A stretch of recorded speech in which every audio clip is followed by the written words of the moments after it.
अंतराकाशीय रिक्ति या interstitial holes भी कहते हैं और इसको वॉइड्स भी कहते हैं। और नॉर्मली शब्दों में अगर आप इसको समझना चाहते हो, आप इसको ऐसे समझ सकते हो, रिक्त स्थान। जब भी कभी भी किसी ठोस पदार्थ को लिया जाता है, जैसे मेरे पास ये चौक है, ये भी एक ठोस पदार्थ है। देखने से तो इसको ऐसा लगता है, बिल्कुल आप इसको अगर देखने जाओगे आपको बिल्कुल ऐसा लगने वाला है कि ये ठोस पदार्थ में जो भी पार्टिकल हैं वो एक दूसरे से बिल्कुल जुड़े हुए रखे हैं और उन ठोस पार्टिकल्स के बीच एक भी गैप है ही नहीं, एक ही रिक्त स्थान है ही नहीं। लेकिन जानते हो, अगर इसी चौक के टुकड़े को पानी पर डुबा दिया जाए, पानी इसके अंदर तक पहुंच जाता है। सोचो, पानी इसके अंदर तक पहुंच जाता है, इसका मतलब इसमें छोटे छोटे क्या थे, छिद्र, रिक्त स्थान थे। तभी तो जल की बूंदें जो ही वो अवशोषित होते हुए इसके अंदर पहुंच गई। इससे यह सिद्ध होता है कि प्रत्येक ठोस पदार्थ जिसको हम कंप्लीटली सॉलिड माने बैठे हैं, उसमें भी कुछ ना कुछ स्थान कैसा पड़ा है, रिक्त। और अगर क्रिस्टलीय ठोस पदार्थों की बात की जाए तो उसमें भी कुछ स्थान रिक्त पड़ा है, क्योंकि क्रिस्टलीय ठोस पदार्थों में कणों की व्यवस्था होती है नियत, निश्चित, एक आधारित पैटर्न पर। अगर निश्चित व्यवस्था है कणों की, तो उन कणों के बीच में भी होते हैं छोटे छोटे गैप, खाली जगह या रिक्त स्थान। उन रिक्त स्थान को ही कहते हैं अंतराकाशीय रिक्ति। आप बहुत ज्यादा चीजों पर नहीं जाना चाहते, आप रिक्त स्थान बोल सकते हैं, आप चाहें तो उसको वॉइड्स भी बोल सकते हैं, आप उसको चाहें तो इंटरस्टिशियल होल्स भी बोल सकते हैं। तो सबसे पहले तो इस बात पर चर्चा करेंगे कि आखिर ये रिक्ति का अर्थ क्या है, अंतराकाशीय रिक्त स्थान का मतलब क्या है। तो पहले उसकी डिफिनीशन और फिर इस बात पर आते हैं कितने प्रकार के रिक्त स्थान होते हैं। देखो, यहां से लिखना स्टार्ट करेंगे। किसी भी ठोस पदार्थ, किसी भी ठोस पदार्थ में अवयवी कणों, अवयवी कणों। अब बेटा ये मत कह देना कि अवयवी कण का अर्थ नहीं जानते हम लोग। पहली क्लास पे बताया था कि अवयवी कण क्या होते हैं। अवयवी कण वे कण होते हैं जिनसे मिलकर ठोस पदार्थ बनता है। तो किसी भी ठोस पदार्थ में अवयवी कणों के संकुलन के पश्चात, क्या संकुलन जानते हो? संकुलन का मतलब अवयवी कण जब इसमें पूरी तरीके से वही वाली बात, पुरानी खचाखच भरे रहते हैं, नहीं, संकुलन के पश्चात भी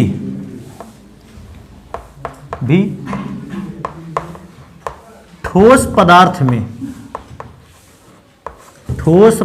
में कुछ भाग रिक्त रह जाता है, कुछ भाग रिक्त,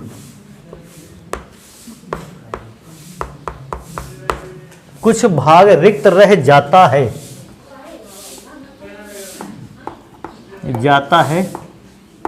जिसे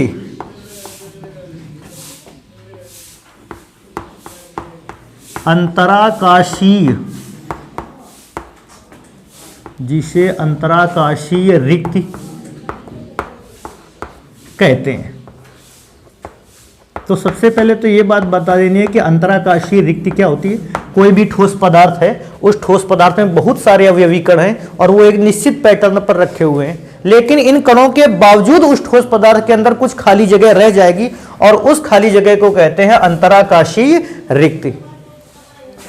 अंतराकाशीय रिक्ति या अंतराकाशीय रिक्त स्थान या वॉइड्स या होल्स, आप कुछ भी कह सकते थे।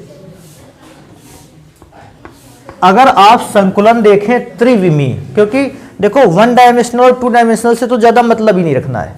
सॉलिड में जो पार्टिकल्स का अरेंजमेंट होता है वो थ्री डायमेंशनल होता है। अगर 3D या थ्री डायमेंशनल या त्रिविमीय आप निबिड़ संकुलन को देखें तो त्रिविमीय निबिड़ संकुलन में दो प्रकार की रिक्तियां पाई जाती हैं, एक चतुष्फलकी और एक अष्टफलकी। तो ये बात यहां लिखते हैं, क्या लिखते हैं, त्रिविमीय निबिड़ संकुलन में त्रिविमीय निबिड़ संकुलन में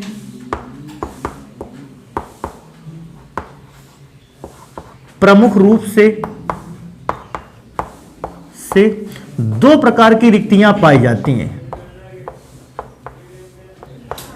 दो प्रकार की रिक्तियां पाई जाती हैं, अर्थात दो प्रकार के छिद्र पाए जाते हैं, पाई जाती है।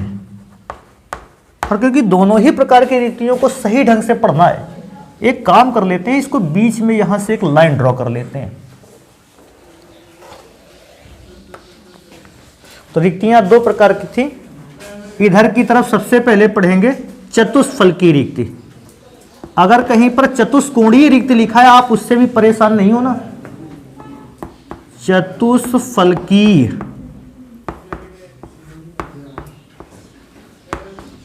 रिक्ति, जिसको आप एक और नाम से जानते हो, टेट्राहेड्रल, और रिक्ति को आप वॉइड्स भी कह सकते हो या होल्स भी कह सकते हो, कुछ भी कह सकते थे।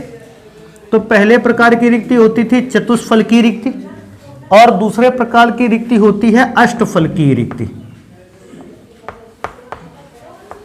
अष्टफलकीय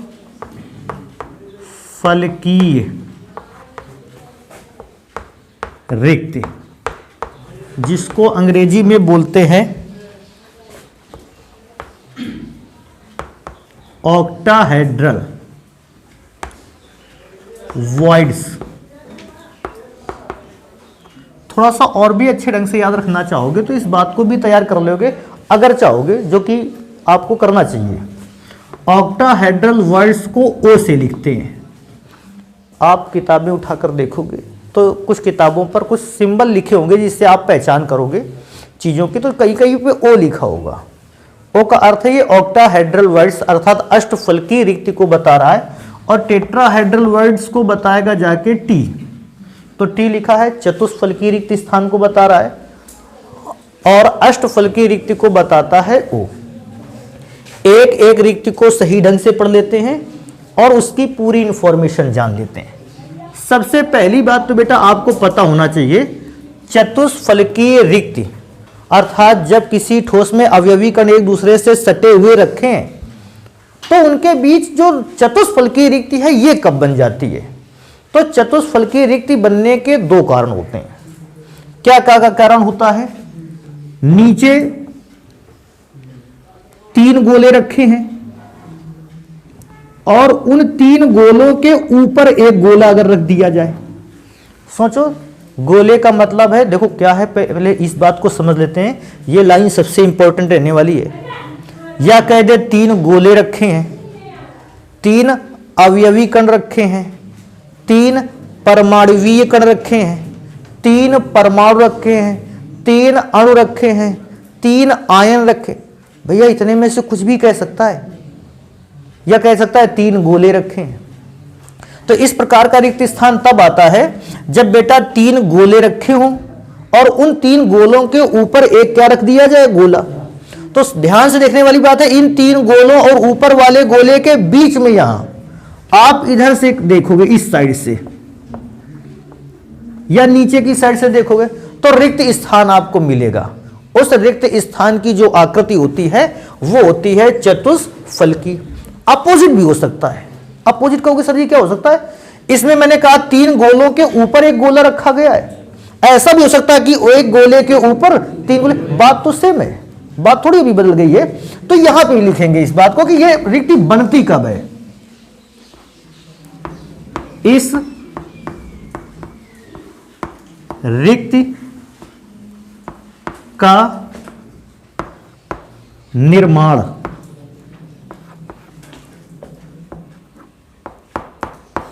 तीन गोलों पर एक गोले द्वारा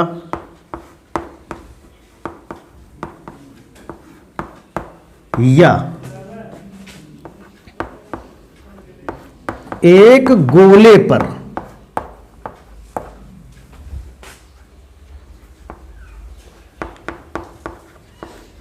तीन गोलों, इस रिक्ति का निर्माण तीन गोलों पर एक गोले द्वारा या एक गोले पर तीन गोलों को रखने से होती है, रखने से होती है। एक तो इंपॉर्टेंट चीज याद ये रखना है बेटा। दूसरा एक और बात याद रख सकते हो आप, देखो कहता है अगर इन तीनों को गोलों और इस ऊपर गोले के बीच में वो जो जगह खाली पड़ी है, उस खाली जगह पर, उस खाली रिक्त स्थान पर अगर हम कोई छोटा सा पार्टिकल रख दें, कोई छोटा सा कण रख दें, भाई उस रिक्त स्थान को जैसे मुझे भरना है, मैं उस रिक्त स्थान पर मैं छोटा सा पार्टिकल पहुंचा देता हूं एक, तो बेटा वो जो छोटा सा पार्टिकल होगा वो नीचे के भी तीन गोलों को छुएगा और ऊपर के भी एक गोले को छुएगा। तो पूछेगा रिक्त स्थान में रखे गोले की समन्वय संख्या या उप सह संयोजक संख्या या कोऑर्डिनेशन नंबर कितना होता है। तो बेटा देखो तीन तो गोले नीचे छू रहा है, एक ऊपर गोला छू रहा है, तो कितने गोलों को छू रहा है? चार। तो समन्वय संख्या या उप सह संयोजक संख्या कितनी होने वाली है? चार। तो यहां लिखेंगे रिक्त स्थान में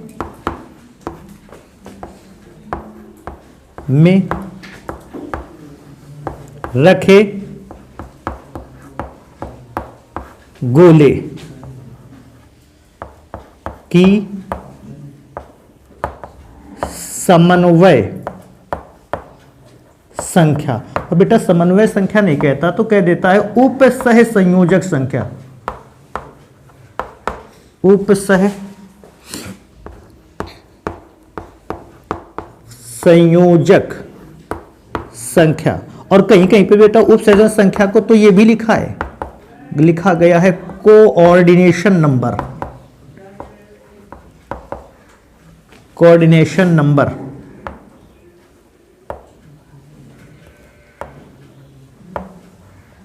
नंबर बेटा कोऑर्डिनेशन नंबर की वैल्यू होती है 4।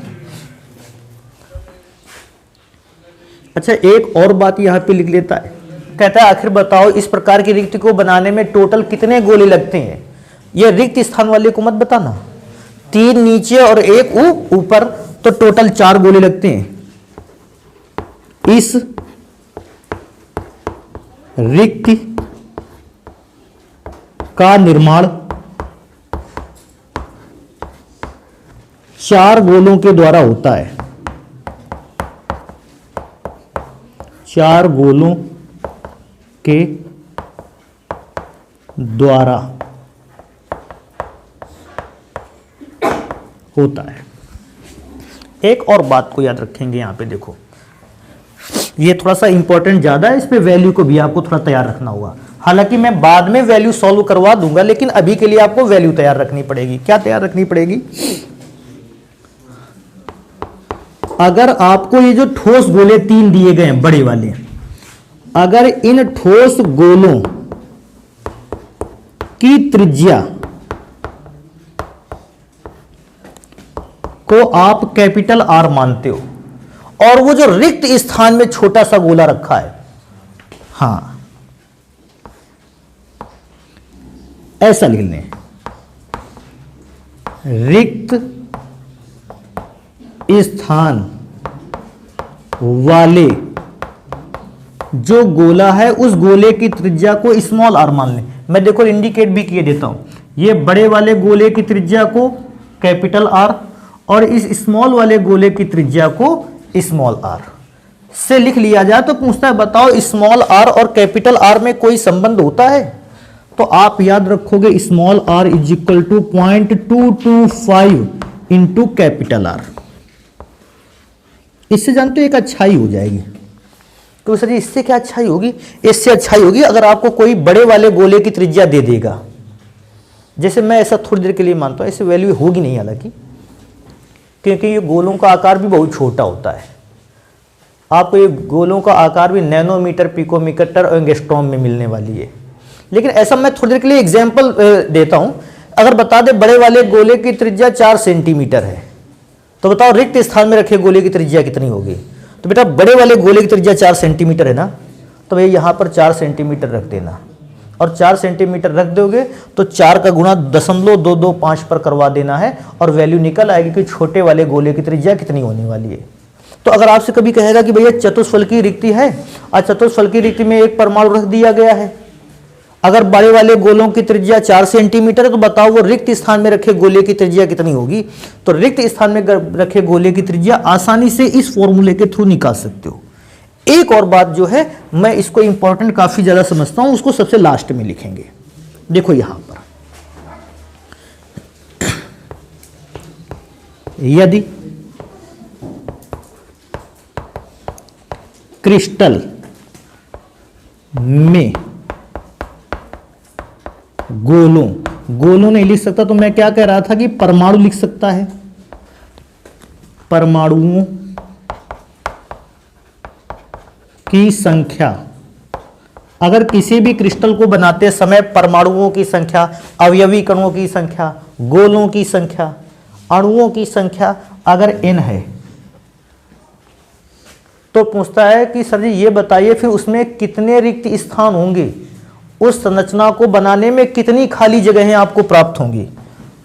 तो उस समय रिक्तियों की जो संख्या होगी, रिक्तियों के मतलब जानते हो, रिक्त स्थानों की संख्या, रिक्तियों की जो संख्या होगी बेटा वो होगी 2n। मतलब गोले 100 रखे होंगे तो रिक्त कितने स्थान कितने होंगे 200, और गोले 600 रख दिए तो रिक्त स्थान कितने हो गए 1200। मतलब गोले कम और रिक्त स्थान ज्यादा। तो यार इसका मतलब है चतुष्फलकी रिक्ति तो खोखली कर देती है बहुत ज्यादा चीजों को।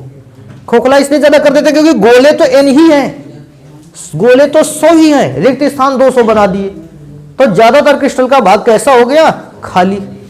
फिर पूछता भी है कभी कभी क्वेश्चन, लेकिन वो जो क्वेश्चन पूछता है वो हम बताएंगे, पहले इसको लिख लें। पूछता क्या, घनत्व तो पूछता है दोनों का, तो इसने तो खाली जगह ज्यादा बना रखी तो इसका घनत्व तो पक्का कम होगा, लेकिन इसका भी पहले पढ़ लेते हैं, फिर तकरीबन इतनी ही चीजें पढ़ने को पाएंगे। सबसे पहले ऑक्टाहेड्रल वर्ड्स बनती कब है, 2 सिचुएशन पर। अब देखो वो 2 सिचुएशन क्या क्या है। या तो आपके पास 3 गोले हैं और उन 3 गोलों के ऊपर आपने 3 गोले रख दिए, और 3 गोलों के ऊपर 3 गोले देखो रखे भी कैसे, सुनना, इन 2 गोलों के बीच में देखो ये गोला, समझ पा रहे हो, इन दोनों गोलों के बीच में एक और गोला,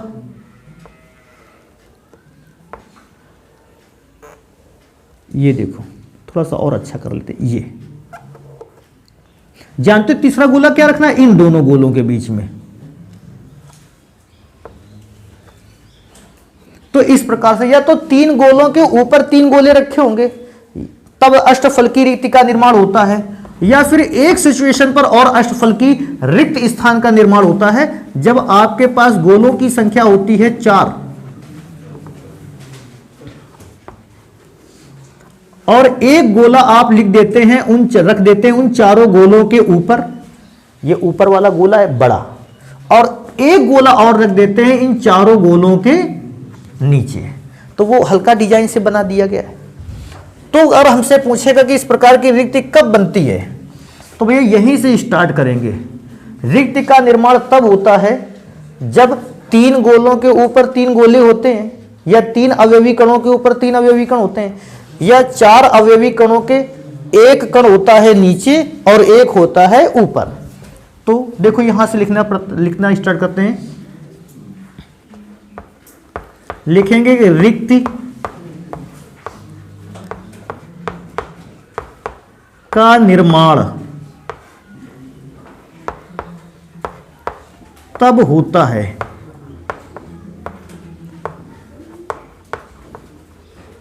जब, और जब के बाद मैं करता हूं डैश। पहली चीज कब बनता है, 3 गोलों के ऊपर 3 गोलों से या तो 3 गोलों के ऊपर 3 गोले रख दिए जाए, उस सिचुएशन पर बनता है, या अष्टफलकीय रिक्ति का निर्माण एक सिचुएशन पर और होता है। 4 गोलों के ऊपर व नीचे एक एक गोले रखे हों, तब भी इस प्रकार की रिक्ति बनती है। गोले रखे, इस सिचुएशन पे भी बेटा आपको इस प्रकार की वर्ड्स या रिक्त स्थान मिलेगा। अब एक बात और देखो, यहां जितनी भी इंफॉर्मेशन है सारी की सारी इंफॉर्मेशन जो इसमें लिखी गई है वो इंफॉर्मेशन यहां पे भी कॉपी कर देनी है, लेकिन इसकी इंफॉर्मेशन दूसरी है। जैसे कभी कभी पूछ लेता है इस प्रकार की रिक्ति को बनाने के लिए कितने गोलों की आवश्यकता पड़ती है, समझ पा रहे हो? अगर ऐसे खाली स्थान बताना है अष्टफलकी, कै गोला लगाए जाए इधर? 3 की 2 की 1 की 6। अच्छा 3 के ऊपर 3 तो भी 6 लग रहे थे, 4 के 1 नीचे और 1 ऊपर तो भी 6। इस रिक्ति का जो निर्माण है 6 गोलों द्वारा होता है। ये बम वाले गोले नहीं हैं, ये अवयवी कण वाले गोले हैं। हाँ, जो पता लगा भैया अपना विचार अलग ही चल रहा है, होता है। एक और चीज को याद रखेंगे, जैसे इसमें पूछ रहा था कोऑर्डिनेशन नंबर क्या है, लिखेंगे रिक्त स्थान में रखे गोले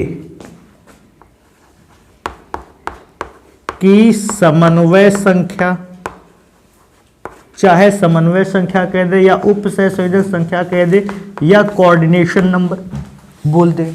तो कोऑर्डिनेशन नंबर देखो मैं बताता हूं बेटा, सोचो, चलो इस चित्र पे दोनों पे ही समझ सकते हो, इस पे भी समझ सकते हो। 4 गोले रखे हैं, उसके बीच में जो खाली जगह है उसमें मैंने एक गोला रख दिया, छोटा सा गोला रख दिया ये जगह पर, क्योंकि गैप ज्यादा था, मैंने सोचा इस गैप को कम कर लेना चाहिए। फिर एक गोला इसके ऊपर भी रखा है, एक गोला तो नीचे रखा ही था। जानते हो रिक्त स्थान में रखा गोला कितने गोलों को स्पर्श कर सकता है? 4 गोलों को तो स्पर्श कर रहा, ऊपर वाले को भी छुएगा और नीचे वाले को। इसलिए कोऑर्डिनेशन नंबर जो है बेटा यहां लिख दें क्या? कोऑर्डिनेशन नंबर होगा 6। एक और चीज को याद रखेंगे, क्या चीज याद रखेंगे? इसमें भी तो ये चीज तैयार होनी चाहिए। अगर इन बड़े वाले गोलों की त्रिज्या है कैपिटल R और इस रिक्त स्थान में रखे गोले की त्रिज्या है स्मॉल r, तो क्या कोई रिलेशन होता है कैपिटल R और स्मॉल r के बीच में? तो इस बात को भी लिखेंगे, जो बड़े गोले हैं अगर इनकी त्रिज्या कितनी है r और रिक्त स्थान वाले गोले की त्रिज्या, रिक्त स्थान वाले गोले की जो त्रिज्या है वो है स्मॉल r।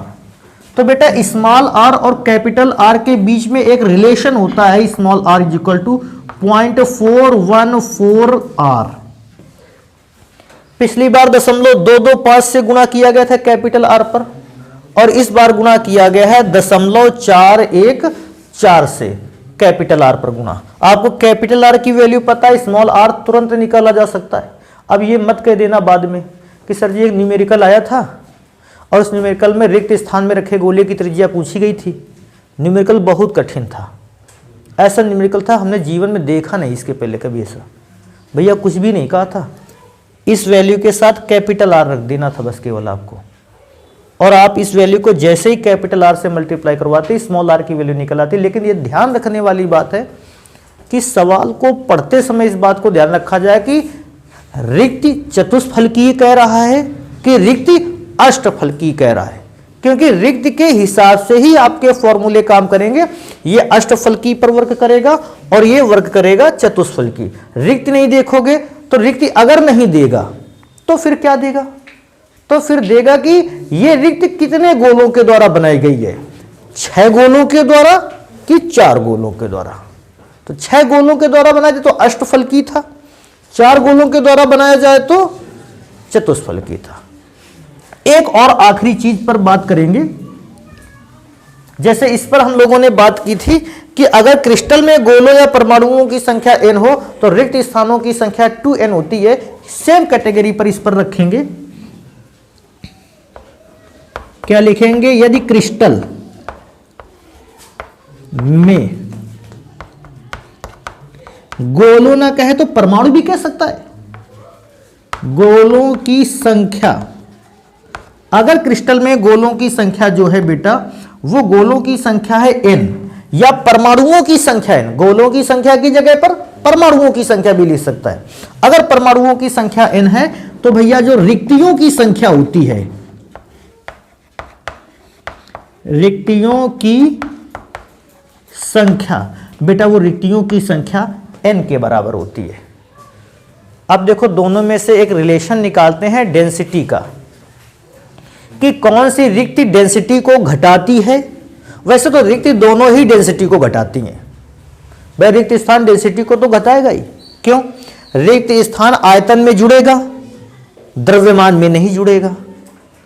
तो अगर आयतन रिक्त स्थान क्या करेगा, द्रव्यमान को तो बढ़ाएगा नहीं, आयतन को बढ़ाएगा। तो आयतन को बढ़ाएगा इसका मतलब घनत्व तो घट जाएगा। कौन से प्रकार की रिक्ति घनत्व को तेजी से घटाती है, अष्टफलकी की चतुष्फलकी? तो बताओगे सर जी चतुष्फलकी अगर 100 पार्टिकल थे तो चतुष्फलकी रिक्तियां कितनी निकल गई, 200। अष्टफलकी में अगर पार्टिकल 100 थे, परमाणु 100 थे तो रिक्तियां भी 100 निकली। तो अष्टफलकी रिक्तियां होती हैं 100 में से 100, चतुष्फलकी रिक्तियां होती हैं 100 में से 200। चतुष्फलकी रिक्तियां होती हैं ज्यादा और अष्टफलकी रिक्तियां होती हैं कम। तो जिस प्रकार की रिक्ति ज्यादा होगी वो घनत्व को भी ज्यादा से ज्यादा घटाएगी। तो अष्टफलकी रिक्ति और चतुष्फलकी रिक्ति में चतुष्फलकी रिक्ति रिक्त स्थान में को ज्यादा घटाती है, अर्थात घनत्व में कमी तेजी से लाती है, अधिक लाती है, ज्यादा मात्रा में लाती है।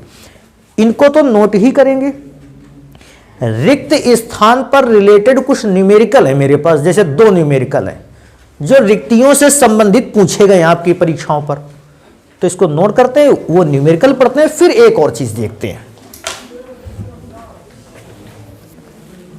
पहला क्वेश्चन लिखा है ए व बी तत्वों से एक ठोस यौगिक बना है। मैं जान गया कि कोई भी पदार्थ है जो ठोस अवस्था में उसमें 2 परमाणु हैं ए और बी। कहता है बी तत्व सीसीपी में है। सीसीपी का वैसे मतलब मैं बता दूं, क्यूबिक क्लोज्ड पैकिंग, घनीय निबिड संकुलन। लेकिन आपको उससे मतलब ही नहीं रखना है, आपको मतलब रखना है परमाणु और रिक्ति से। कहता है जबकि ए तत्व चतुष्फलकीय रिक्ति में है। अब ये सबसे इंपॉर्टेंट लाइन है पूरे सवाल का, कि जो ए है वो कौन सी रिक्ति पर है। चलो मैं देखो इसको थोड़ा सा सॉल्व करता हूं। माना क्रिस्टल में परमाणु, बेटा क्रिस्टल में परमाणु मैंने कितने मान रखे हैं, n। पहले भी मैंने माना था कि n परमाणु है। अच्छा अगर क्रिस्टल में परमाणु n है तो क्रिस्टल को कौन से परमाणु ने बनाया है, b ने। देखो क्यों लिखा है, a व b तत्वों से मिलकर एक ठोस यौगिक बना है, b तत्व CCP में है, अर्थात घनीय जो संकुलन हुआ है वो किसका हुआ है, b का। a तो छिद्रों में आ गया है, रिक्त स्थान में a आ गया है, संकुलन किसका हुआ, b का। तो अर्थात क्रिस्टल में अगर परमाणु n है तो वे n के n परमाणु किसके हैं, b के।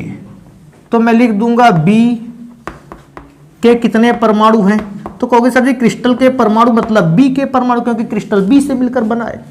तो भैया अगर टोटल परमाणु n है तो b के भी परमाणु कितने होंगे, n। अब देखो एक और चीज है, अब मैं रिक्त स्थान के परमाणु ढूंढूंगा। कहेगा सर जी रिक्त स्थान के परमाणु क्यों ढूंढ रहे हो, क्योंकि बेटा a नाम का जो परमाणु है ये रिक्त स्थान में ही रखा है। तो देखो रिक्त स्थान में परमाणु। अच्छा यार ये बताओ, समझो बात को। हम तुमसे पूछ रहे हैं, हम कह दें हमारे गांव में, या हमारे गांव छोड़ो मोहल्ले में 40 गलियां हैं और गलियों पर मैंने एक एक व्यक्ति को बिठा रखा है। कितने व्यक्तियों को बिठा रखा है? जान गए तुरंत, बहुत सही है। अच्छा बताओ, चतुष्फलकीय रिक्तियां की संख्या कितनी होती है? अगर परमाणुओं की संख्या n है तो रिक्तियों की संख्या, चतुष्फलकीय रिक्तियों की संख्या कितनी होती है? 2n। और रिक्तियों की संख्या अगर 2n है तो उन रिक्तियों पर कौन सा परमाणु रखा है? A। तो A परमाणु की भी संख्या कितनी होगी? 2n। रिक्त स्थान में परमाणु कौन सा रखा है? A। और A की अगर रिक्त स्थान की संख्या 2n है तो वहां पर रखे परमाणुओं की संख्या भी तो 2n है, क्योंकि प्रत्येक रिक्त स्थान पर एक A रखा है। तो n 2n रिक्तियों पर 2n परमाणु रखे हैं। सूत्र बन गया। इससे ज्यादा हल मत करना, बस ये लास्ट में लिख देना यौगिक का सूत्र। बेटा यौगिक का सूत्र जरा ध्यान से देखो, परमाणु B के कितने हैं? n। और A के परमाणु कितने हैं? 2n। देखो लिखने का तरीका, B के परमाणु हैं n और A के परमाणु हैं 2n। रेशियो में नहीं लिखते थे, B रेशियो A। B की वैल्यू कितनी थी? n। तो देखो आगे वाले की वैल्यू आगे लिखी गई, A पीछे लिखा तो A की वैल्यू पीछे लिखी गई। क्या आप समझते हो n से n को कैंसिल कर देंगे, यहां 1 टाइम पे डिवाइड होगा। एक B का रेशियो 1 है,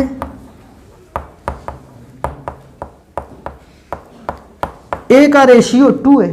तो यौगिक का सूत्र अगर देखेगा तो कहेगा B तो अकेला है और A कितने हैं? 2 हैं। तो सूत्र बन गया B1A2, लेकिन 1 लिखना नहीं है इसलिए BA2, ये फॉर्मूला हो गया। कुछ जगहों पर यही आंसर ऐसे भी दे सकता है, A2B। घबराना नहीं भाई, सेम फॉर्मूला लिख के आया है। नेक्स्ट नंबर पे क्वेश्चन पे चलते हैं। और इस फॉर्मूले इसको भी सॉल्व करने के लिए पहला काम तो ये मानते हैं कि परमाणुओं की संख्या कितनी है। माना क्रिस्टल में परमाणुओं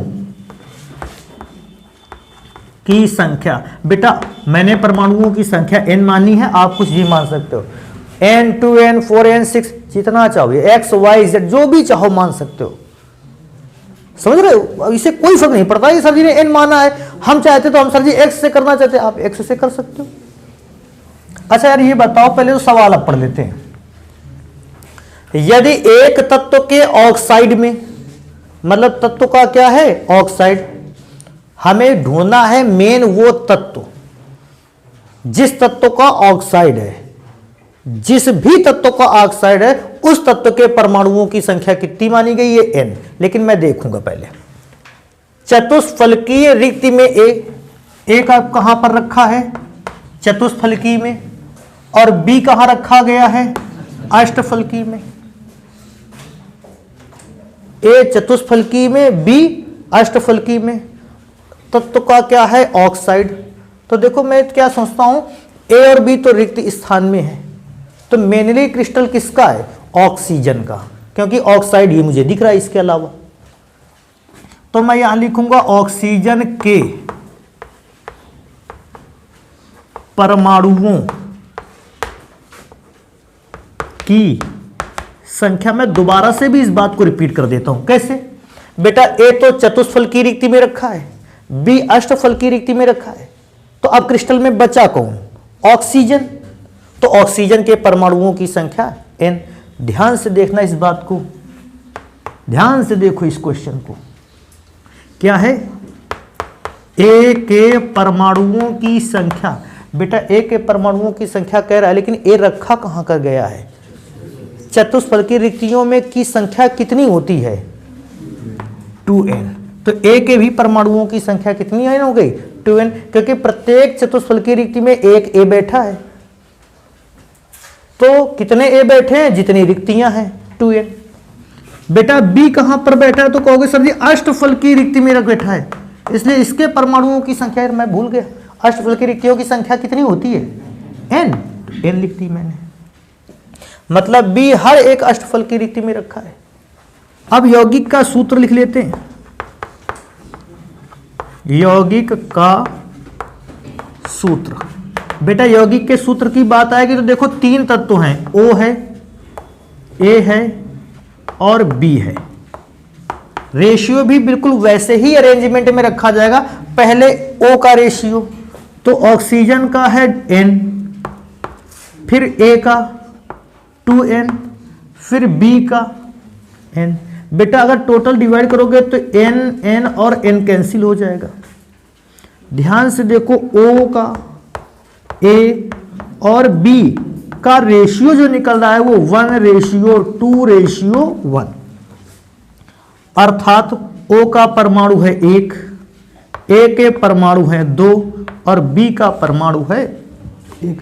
नॉर्मली ऑक्साइड लिखते समय इस बात को ध्यान रखा जाता है कि जब आप सूत्र लिख रहे हो ऑक्सीजन को लास्ट में ही रखो, तो फॉर्मूला क्या बन जाएगा, A2BO, ये फॉर्मूला हो जाएगा।